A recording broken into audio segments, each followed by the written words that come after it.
내 계명은 곧 내가 너희를 사랑한 것 같이 너희도 서로 사랑하라 하는 이것이니라. 사람이 친구를 위하여 자기 목숨을 버리면 이보다 더 큰 사랑이 없나니 너희는 내가 명하는 대로 행하면 곧 나의 친구라. 이제부터는 너희를 종이라 하지 아니하리니 종은 주인이 하는 것을 알지 못함이라. 너희를 친구라 하였노니 내가 내 아버지께 들은 것을 다 너희에게 알게 하였습니다. 너희가 나를 택한 것이 아니요 내가 너희를 택하여 세웠나니 이는 너희로 가서 열매를 맺게 하고 또 너희 열매가 항상 있게 하여 내 이름으로 아버지께 무엇을 구하든지 다 받게 하려 함이라. 내가 이것을 너희에게 명함은 너희로 서로 사랑하게 하려 함이라. 아멘. 우리 옆에 사람하고 인사하시겠습니다. 반갑습니다. 옆에 사람을 사랑합니다. 인사하십니다. 영국에 있는 한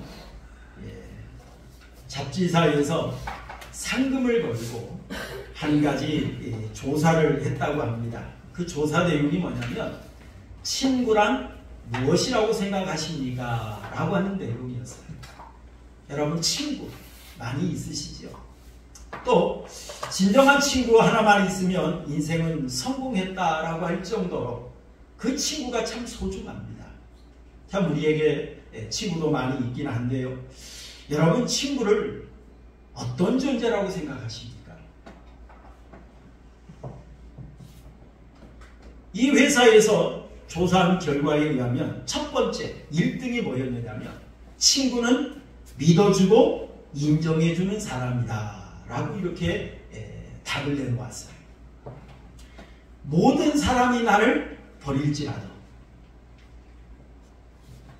그때 나를 찾아와 줄 수 있는 사람, 이게 친구다 라고 했습니다. 그리고 두 번째로는 친구란 내 마음을 알아주는 사람이다. 이게 친구다 라고 하는 답을 내놓았어요. 친구는 나를 이해합니다. 친구는 내 진실함을 압니다. 친구는 때로는 내가 아파하고 슬퍼하는 그것을 말하지 않아도 알아주는 사람, 이게 친구다 라고 이처럼 말을 했어요.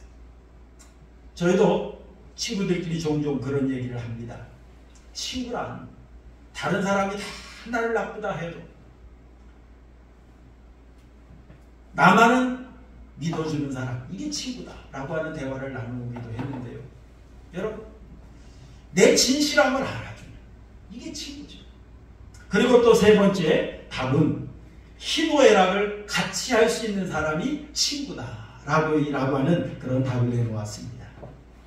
그래서 그와 함께 있기만 하면 기쁨이 2배가 되고 슬픔은 절반으로 줄어들 수 있는 사람, 이게 친구다 라고 했습니다.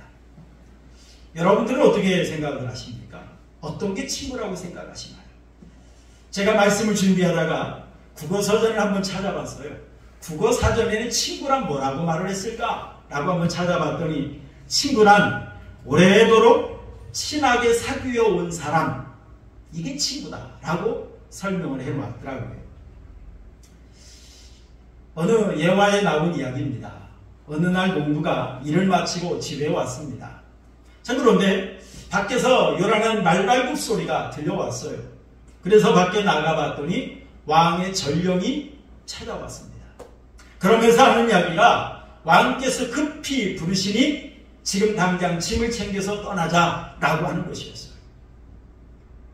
그때 이 농부는 생각했습니다. 큰 상을 내리든지 아니면 큰 벌을 내리든지 둘 중에 하나일 것이다 라고 생각을 했어요. 긴장이 되었습니다. 혼자 가기는 너무나도 부담스러웠습니다. 그래서 전령에게 조금만 시간 달라고 하면서 내가 친구 좀 데리고 가겠노라고 이야기를 했어요. 그랬더니 그렇게 하라고 했습니다. 그래서 자기가 그동안 제일 믿고 의지했던 사랑하는 친구를 찾아갔습니다. 그랬더니 그 친구가 단번에 거절하고 말았습니다. 너하고는 절대 안 가. 그러면서 거절해버리고 말았어요. 그래서 실망했습니다. 하지만 두 번째 친구를 찾아갔습니다. 그랬더니 친구가 하는 이야기가 이렇게 말을 합니다. 왕궁 앞까지는 가주겠다. 그러더라는 거예요. 왕궁 앞에까지는 가주겠다. 그래서 실망한 나머지 이제 세 번째 친구를 찾아갔습니다. 이 친구는 첫 번째, 두 번째 친구에 의하면 그 친구에 비하면 별로 가까이 하지도 않았어요. 별로 이 친구는 나에게 소중하다라고 생각하지도 않았습니다. 그래서 별로 기대하지 않고 이 친구를 찾아갔는데 이 친구가 하는 이야기가 내가 왕궁에까지 뿐만이 아니라 내가 왕 앞에까지 너와 함께 가주겠다. 그리고 왕 앞에서 너에 대해서 내가 이 얘기를 해주겠다 라고 하더라는 겁니다. 여러분, 이 이야기에서 농부는 나 자신을 가리킵니다. 그리고 왕은 하나님을 가리킵니다. 그리고 이 첫 번째 친구는 세상 재물과 세상 것들을 가리킵니다. 그리고 두 번째 친구는 나의 가족을 가리켜요. 나의 친구를 가리킵니다. 다시 말하면 내가 죽으면 장례식장까지 와줄 수 있는 사람. 이게 두 번째 친구였다는 거죠. 첫 번째 친구는 내가 죽는 순간 나를 다 버리고 떠나버린 세상 것들이에요. 세상 물질이요. 내가 죽는 순간 남의 것이 되는 거예요. 그렇다면 여러분, 세 번째 친구는 누구겠습니까? 세 번째 친구는 예수님을 가리킵니다. 내가 하나님 앞에 부름받아 하나님 앞에 설 때에 나와 함께 하나님 앞에까지 가줄 수 있는 분은 누구겠습니까? 죽음을 뛰어넘어서 하나님의 나라까지 나와 동행해 줄 수 있는 분이 누구겠습니까? 그분이 바로 예수님이라는 거죠.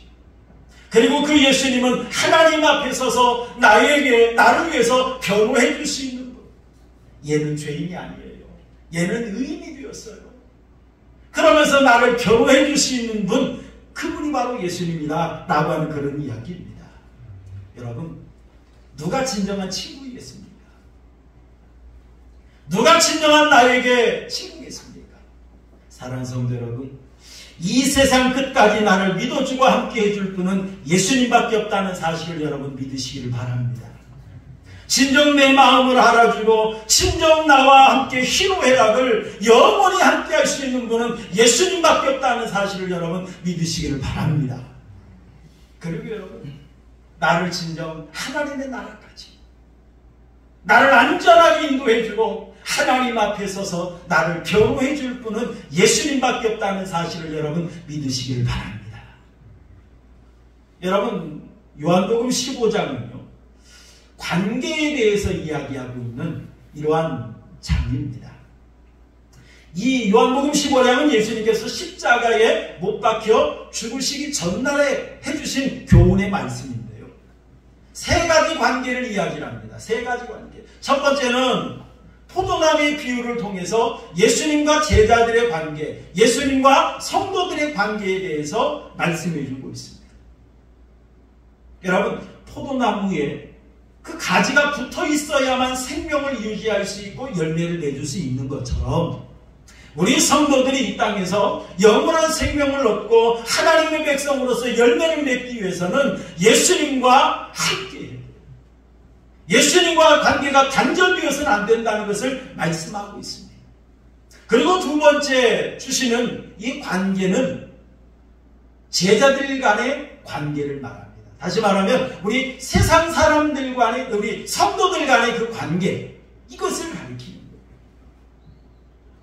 그리고 세 번째는 우리가 다음 주에 보겠습니다만 성도들이 세상 사람과의 관계를 어떻게 할 것인가, 이거에 대해서 말씀을 해주는 것이 바로 요한복음 15장의 내용입니다. 여러분, 특히 예수님께서는 이 제자들과의 관계에 대해서 오늘 본문의 말씀을 통해 말씀하고 있는데요, 제자들을 가리켜서 예수님께서 내가 너희를 사랑한 것처럼 너희도 사랑해야 된다 라고 하는 걸 말씀하십니다. 그런데 이때 제자들의 상황은 어땠습니까? 시기하고 질투하고 상대를 향한 배려심은 없는 그런 상태였어요.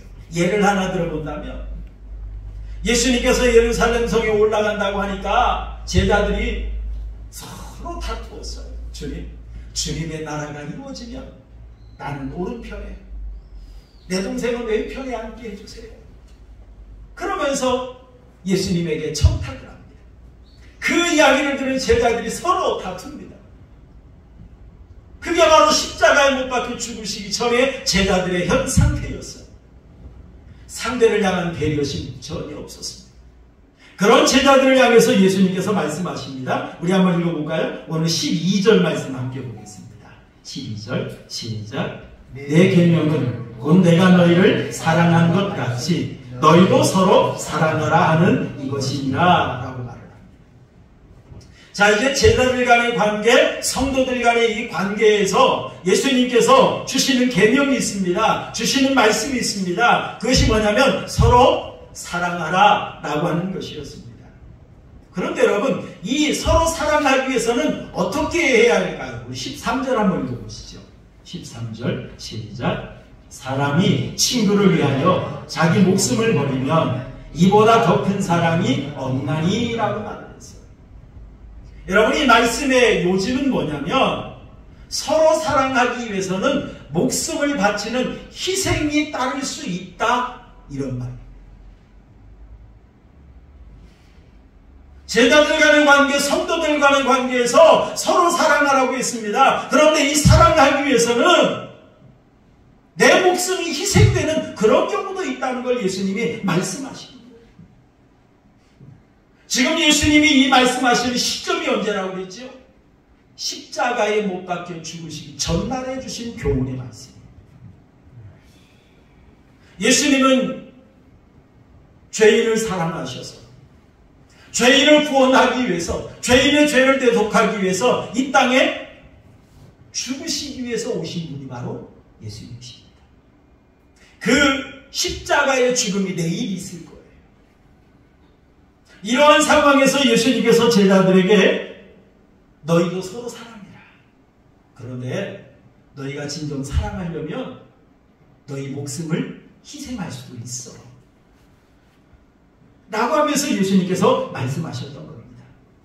자, 그리고 예수님께서 이러한 예수님의 계명, 예수님의 말씀에 따라 사랑하는 자에게 어떤 말씀을 주셨는지 우리 한번 읽어볼까요? 14절 한번 읽어보겠습니다. 14절 시작.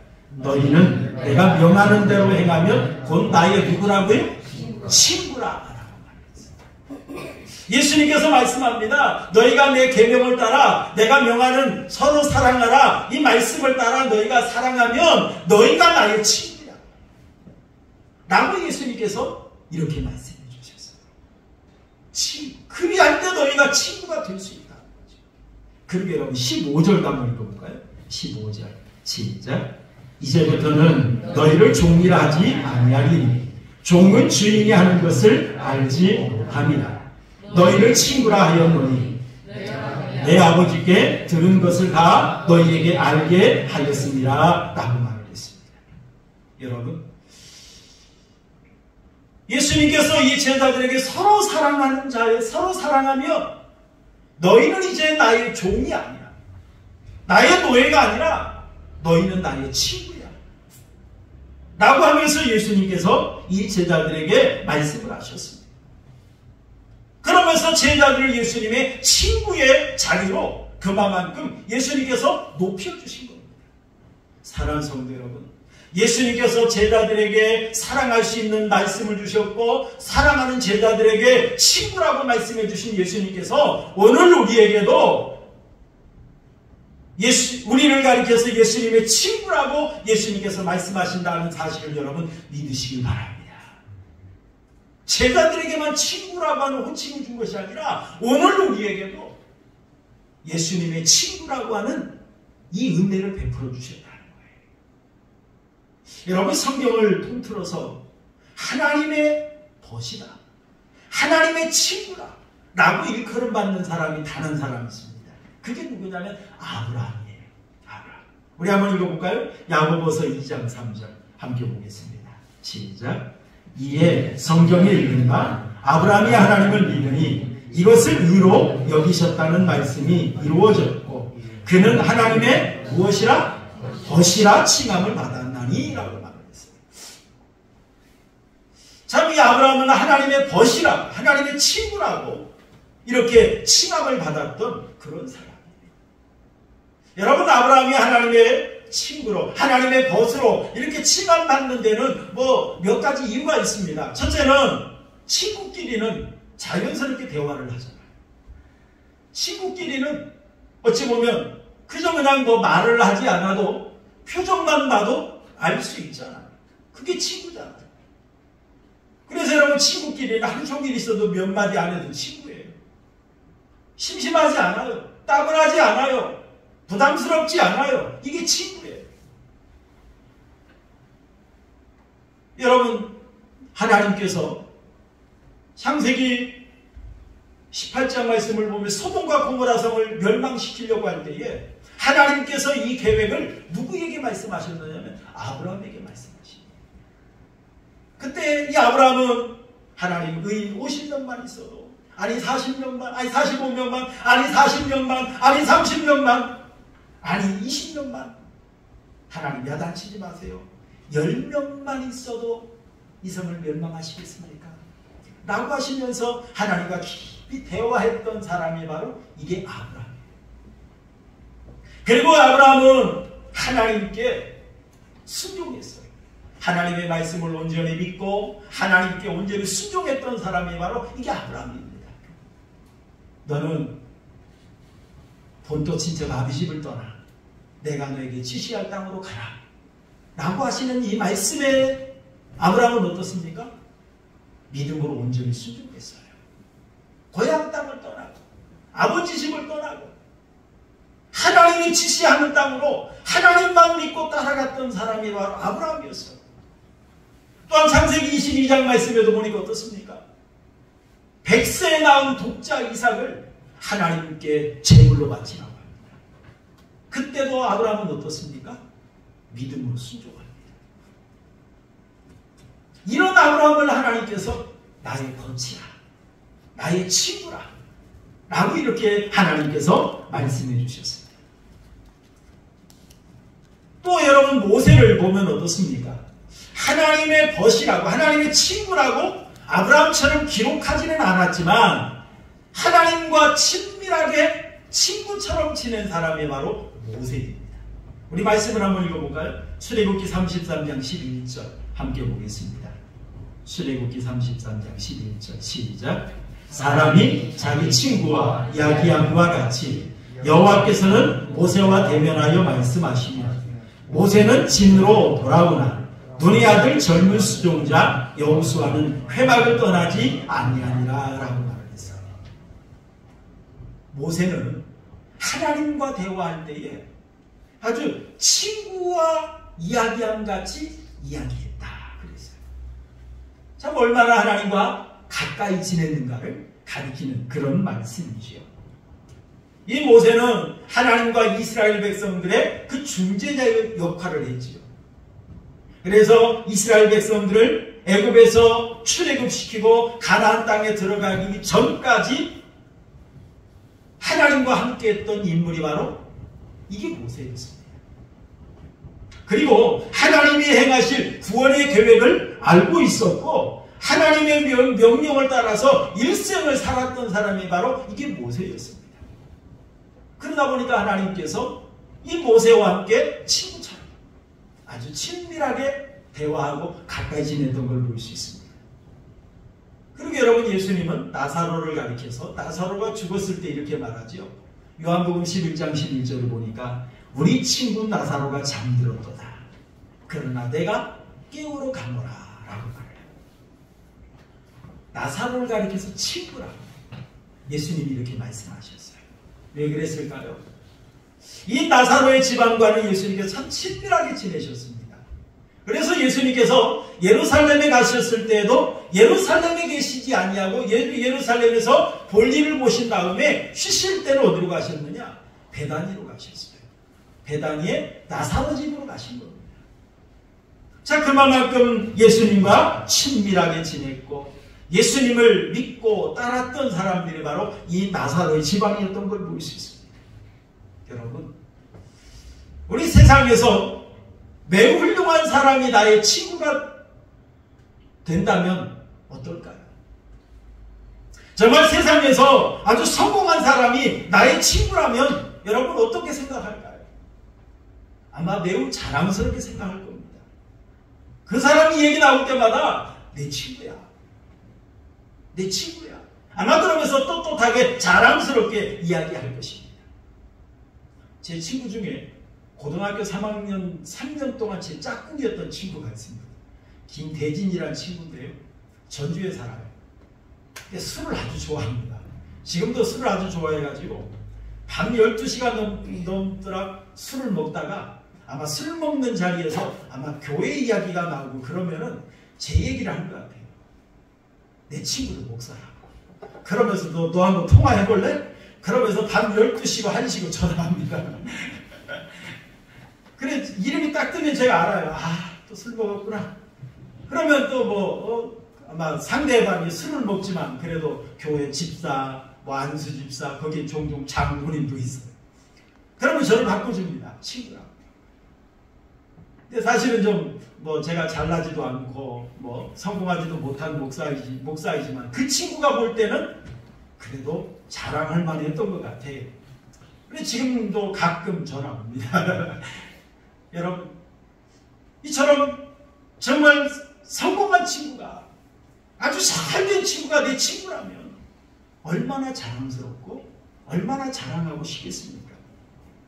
그런데 여러분, 만왕의 왕이신 하나님이 나의 친구라면 이게 얼마나 기쁜 일입니까? 전지전능하신 하나님이 나의 친구라면 얼마나 힘이 있습니까? 안 그렇습니까? 정말 예수님이 나의 친구라고 말씀해 주실 때 얼마나 이것이 자랑스러운 일입니까? 사랑하는 성도 여러분, 제자들의 친구가 되어주신 예수님께서 여러분들의 친구가 되어주셨다는 사실을 여러분 믿으시길 바랍니다. 죄인들의 친구가 되어주신 예수님께서 나의 친구가 되었다는 사실을 여러분 믿으시길 바랍니다. 여러분, 병들고 소외되고 연약하고 무능한 자들의 친구가 되어주신 예수님께서 나의 친구가 되어주신 거예요. 얼마나 이것이 감사한 일이고 얼마나 영광스러운 일이 되겠습니까?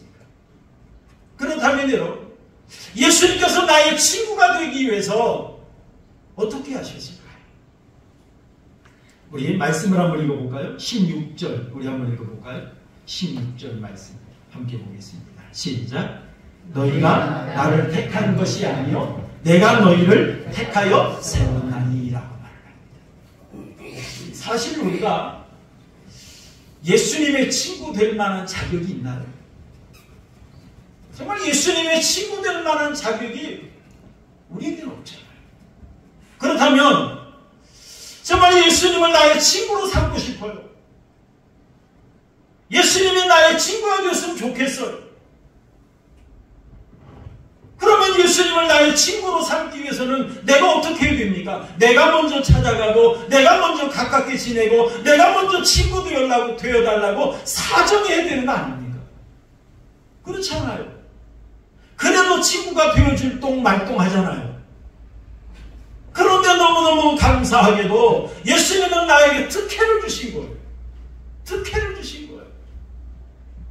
너희가 나를 택한 것이 아니요 내가 너희를 택하여 세웠나니 라고 말씀합니다. 이사야서 43장 1절 말씀에도 보니까 내가 너를 구속하였고 내가 너를 지명하여 불렀나니 너는 내 거야.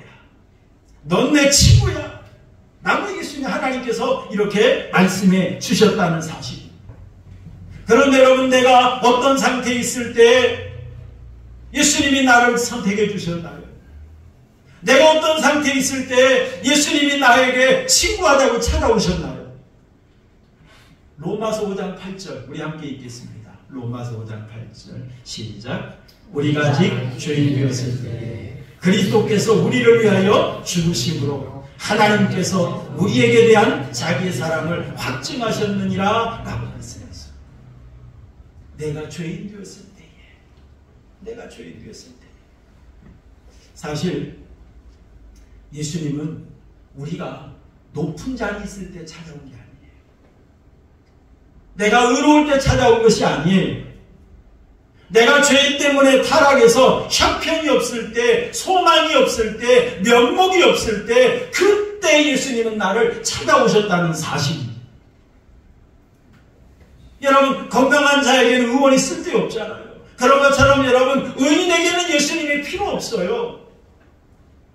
그런 것처럼 예수님께서는 죄인을 구원하기 위해서, 죄인의 친구가 되기 위해서 예수님은 나를 찾아오신 줄로 믿습니다. 예수님은 날 찾아오셨어요. 사실 예수님이 이 땅에 왜 오셨나요? 죽기 위해 오셨어요. 그런데 예수님이 죽으실 만한 죄가 있나요? 예수님이 죽으셔야 할 이유가 있나요? 예수님은 죽을 만한 죄를 지으신 분이 아닙니다. 죄를 알지도 못하신 분이십니다. 그런데 예수님이 왜 죽기 위해 이 땅에 오셨나요? 죄인인 나와 친구하자고 찾아오신 줄로 믿습니다. 죄인인 나와 친구하자. 여러분, 오늘날 우리 한국교회의 모습을 말씀해주는 한 말씀이 있어요. 우리 한번 읽어볼까요? 로마서 1장 21절 함께 보겠습니다. 로마서 1장 21절 시작. 하나님을 알되 하나님을 영화롭게도 아니하며 감사하지도 아니하고 오히려 그 생각이 허망하여지며 미련한 마음이 어두워졌나니 라고 하는 말씀이 있습니다. 아마 우리 한국교회 현실과 너무나도 딱 맞는 말씀인 것 같아서 제가 이 시간 소개합니다. 여러분, 우리 한국교회가 지금 짓고 있는 죄 중에 한 가지가 하나님을 무시하고 있습니다. 여러분, 안타깝게도 하나님을 알지 못하는 불신자들이 하나님을 무시하는 것이 아니라 하나님을 안다고 하는, 하나님을 믿는다고 하는, 하나님의 은혜로 구원받았다고 하는 성도들이 하나님을 무시하고 있어요. 여러분, 하나님을 알면 당연히 하나님을 영화롭게 해야 되는 거 아니에요? 당연히 하나님의 은혜에 감사합니다. 이제 내가 남은 생에 하나님을 위해 살겠습니다. 내가 이제 하나님의 백성답게 살고자 노력합니다. 이게 진짜 하나님을 아는 자의 모습 아닙니까? 이게 진짜 하나님의 은혜 받은 자의 모습 아닐까요? 그런데 뭐라고 말을 합니까? 하나님을 알되 하나님을 영화롭게도 아니하며 감사하지도 아니하고. 여러분, 주일임에도 불구하고 교회 나가지 않는 성도, 예배를 소홀히 하는 성도라고 말할 수 있을까요? 정말 하나님의 은혜 받은 자라고 말할 수 있을까요? 제가 볼 때는 하나님을 알지 못하든지 하나님을 무시하든지 둘 중에 하나인 것 같아요.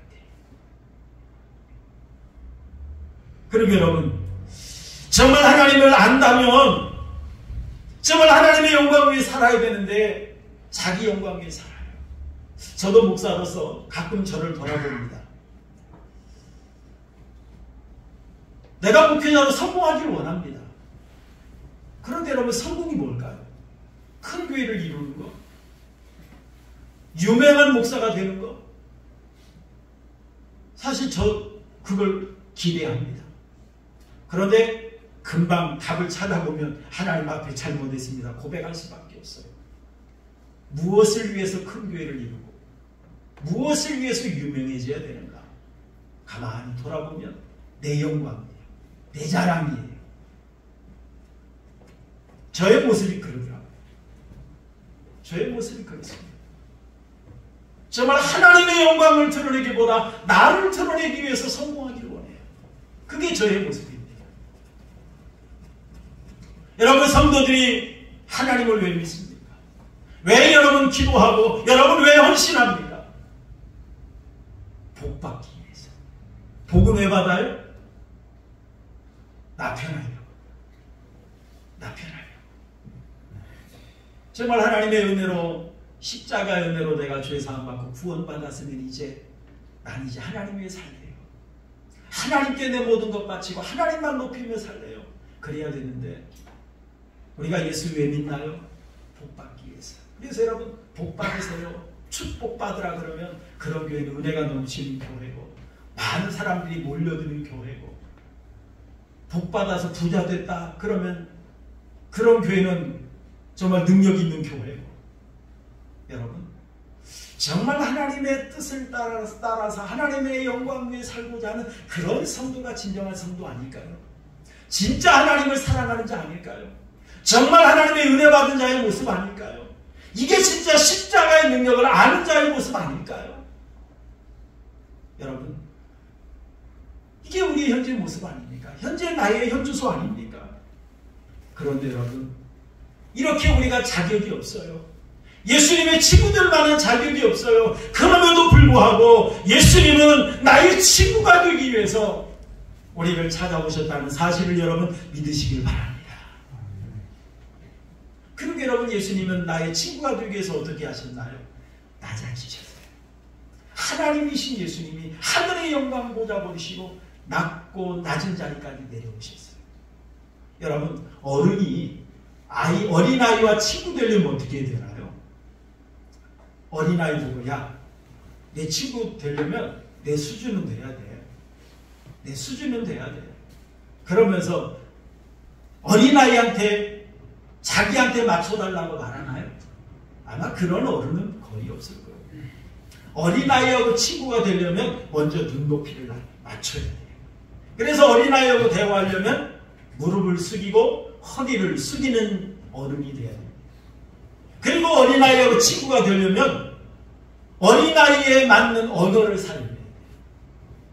어린아이의 수준에 같이 생각을 공유하고, 그래야 어린아이의 친구가 될 수 있는 거예요. 그런 것처럼 예수님께서 나의 친구가 되기 위해서 낮아지셨어요. 예수님께서 하늘에 계시면서, 야, 친구하자. 야, 친구 되려면 너희는 죄가 하나도 없어야 돼. 친구 되려면 훌륭한 업적이 있어야 돼. 예수님은 그렇게 말씀하지 않으셨어요. 예수님은 나의 친구가 되기 위해서 가장 낮은 죄인의 자리까지 내려오신 줄로 믿습니다. 그리고 여러분, 예수님은 나의 친구가 되기 위해서 어떻게 하셨나요? 목숨까지 버리셨어요. 우리 13절 말씀 한번 읽어볼까요? 13절 말씀 함께 보겠습니다. 시작. 사람이 친구를 위하여 자기 목숨을 버리면 이보다 더 큰 사랑이 없나니라고 이야기했어요. 여러분, 여기서 말하는 이 목숨이란 영혼, 생명을 가리키는 푸시케라는 헬라어 단어입니다. 그래서 여러분, 이 목숨을 버린다라고 하는 것은 육신의 생명뿐만 아니라 영혼이 버림받는 것을 가리키는 거예요. 그래서 예수님이 십자가에 못 박혀 죽으실 때 육신의 생명만 죽은 것이 아닙니다. 하나님께 온전히 버리신 받으신 분이 바로 예수님이십니다. 그래서 예수님께서는 엘리 라마 사박다니, 나의 하나님 어찌하여 나를 버리시나이까 라고 하면서 하나님 앞에 절규하면서 예수님은 십자가를 맞이할 수밖에 없었습니다. 여러분, 예수님께서 십자가에 죽으신 때는 육신의 생명만 끊어진 것이 아니라 하나님께 완전히 외면받고 버림받아서 예수님과 하나님과 예수님 관계가 단절된 상태, 이게 바로 십자가의 죽음의 상태였습니다. 여러분, 이처럼 예수님께서는 나의 친구가 되기 위해서 본질상 진노의 자식이었고 사탄에게 종로로 타다가 영원히 지옥 경고를 받아야만 했던 그런 나를 예수님이 먼저 선택해 주셨어요. 나에게 먼저, 야, 우리 친구하자. 그러면서 나를 찾아와 주셨어요. 그리고 예수님께서 가장 낮은 자리까지 낮아지시면서 나를 찾아와 주셨다는 사실입니다. 그뿐만 아니라 진정한 나의 친구가 되기 위해서 예수님의 생명까지 버리셨다는 사실을 여러분 믿으시길 바랍니다.